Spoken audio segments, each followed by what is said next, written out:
Assalamualaikum warahmatullahi wabarakatuh. Nama saya Uswatun Hasanah, Stambuk F2211886. Kali ini saya akan mempresentasikan tugas kewirausahaan dengan materi public speaking. Nah, ini kita langsung saja ke pembahasan yang pertama, yaitu apa sih public speaking itu. Jadi, public speaking adalah suatu bentuk komunikasi kepada sekelompok orang di depan umum. Biasanya disebut sebagai pidato atau ceramah yang bertujuan untuk memberikan informasi, mempengaruhi, serta menghibur. Kita masuk ke tujuan dari public speaking itu sendiri, yaitu yang pertama, mempengaruhi. Public speaking umumnya digunakan pembicara untuk mempengaruhi audien agar mengubah pikirannya. Jadi salah satu contohnya itu yaitu sales produk yang mempromosikan produknya secara mendetail agar dapat mempengaruhi audiens-audiens yang melihatnya. Kedua dari public speaking yaitu menginformasikan, di mana public speaking juga berguna untuk memberikan informasi kepada publik. Kemudian yang ketiga dari tujuan public speaking yaitu menghibur, karena mayoritas banyak orang lebih senang dihibur, jadi itulah kenapa public speaking saat ini sering dipakai untuk menghibur. Selanjutnya yang keempat yaitu memotivasi. Jadi public speaking itu dapat digunakan untuk memotivasi halayak umum, dapat memberikan inspirasi baru untuk memulai hal yang baru. Yang terakhir yaitu mengubah. Public speaking bisa digunakan untuk mengubah keadaan maupun suasana. Misalnya terjadi bencana kerja yang menyebabkan semua orang panik. Jadi public speaking dapat digunakan untuk menenangkan keadaan. Kemudian yang selanjutnya kita masuk di manfaat belajar public speaking. Manfaat belajar public speaking yaitu yang pertama dapat meningkatkan value atau kualitas diri, yang kedua yaitu meningkatkan rasa percaya diri, yang ketiga mendukung kesuksesan karir, yang keempat memiliki nilai diri yang menginspirasi orang lain, kemudian yang terakhir yaitu memiliki kemampuan mengendalikan situasi lingkungan sekitar. Dan masuk di pembahasan selanjutnya, yaitu saya akan membawakan public speaking dengan tema kuliah daring di masa pandemi. Pandemi corona telah mengubah semua sendi kehidupan. Semua aktivitas dilakukan secara online karena adanya larangan keluar rumah guna memutus mata rantai penyebaran virus yang telah menelan banyak korban.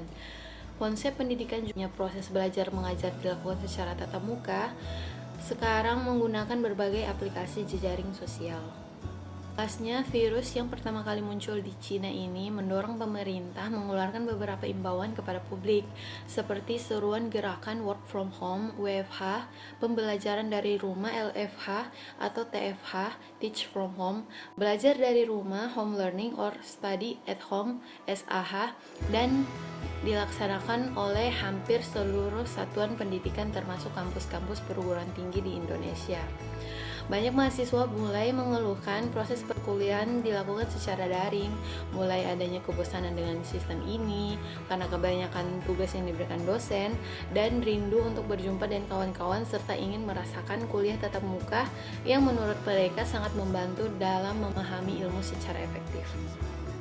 Selanjutnya kita masuk ke plus minus kuliah daring, yaitu kuliah daring memiliki kelebihan dan kekurangan tersendiri. Kita masuk ke kelebihan, yaitu yang pertama, mahasiswa bisa mengikuti perkuliahan dimanapun, yang kedua menghemat biaya transportasi, yang ketiga waktu masa perkuliahan lebih singkat, yang keempat mahasiswa bisa belajar tentang teknologi dan informasi, yang kelima lebih fleksibel, kemudian yang terakhir lebih bisa konsentrasi.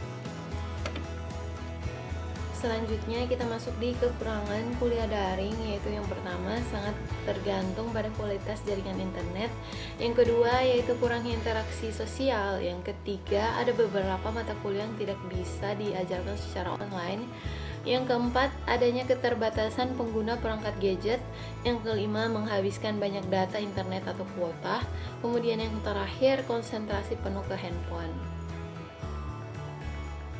Kesimpulan dari speech kali ini yaitu upaya dilakukan untuk mengantisipasi keadaan ini seperti dikeluarkan kebijakan belajar bekerja dari rumah (WFH), kuliah daring sebagai salah satu solusi pembelajaran di masa Covid ini merebak. Kuliah daring memberikan pembelajaran jarak jauh di mana bahan kuliah yang diberikan melalui perangkat teknologi tertentu akan memudahkan bagi mahasiswa untuk tetap mendapatkan perkuliahan tanpa tatap muka.